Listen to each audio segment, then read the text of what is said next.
Hi there, welcome to View from the Field. Today I'm talking about leadership, and I know when it comes to coaching your people and being a great leader, there's no one right way to do things, but there are some things that are absolutely critical and universal, and today I'm going to highlight what may be the most important thing of all. Now, will my advice be obvious? Will it be based on common sense? Yes, of course it will, but I'll tell you this, a lot of leaders don't naturally do these things. At Vi, we call it you got to know them to grow them. Now, did you know that the number one reason why most people leave companies isn't because of money?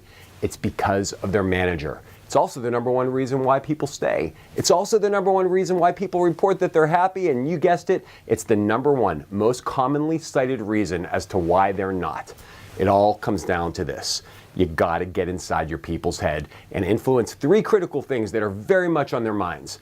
Here's what most employees are thinking about their manager. Can I trust them? Do they care about me? And am I growing and learning under their leadership? How would your people answer those questions? Do they trust you? Imagine how effective you'd be as a coach if the answer to that question was no.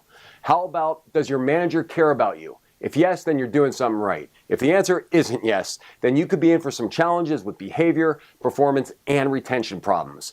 How about, do you think your people feel like they're learning and growing under your leadership? What would your team say? Look, many of us got to management by performing well in our functions, and we never really learned how to be a coach. If that's you, then you're in luck. We're going to focus on some things that are at the foundation of great leadership and highly effective coaching. Again, we call this simple concept, you got to know them to grow them.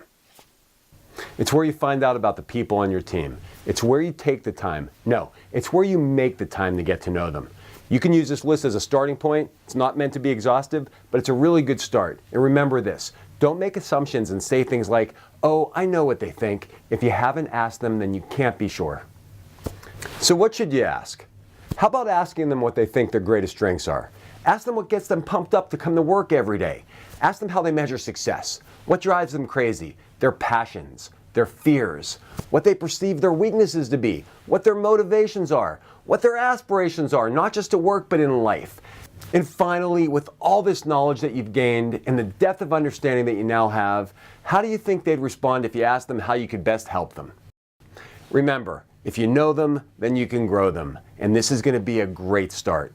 So here's to you getting to know your people and activating culture as a strategy so that your team can reach a level of performance that would be otherwise unachievable.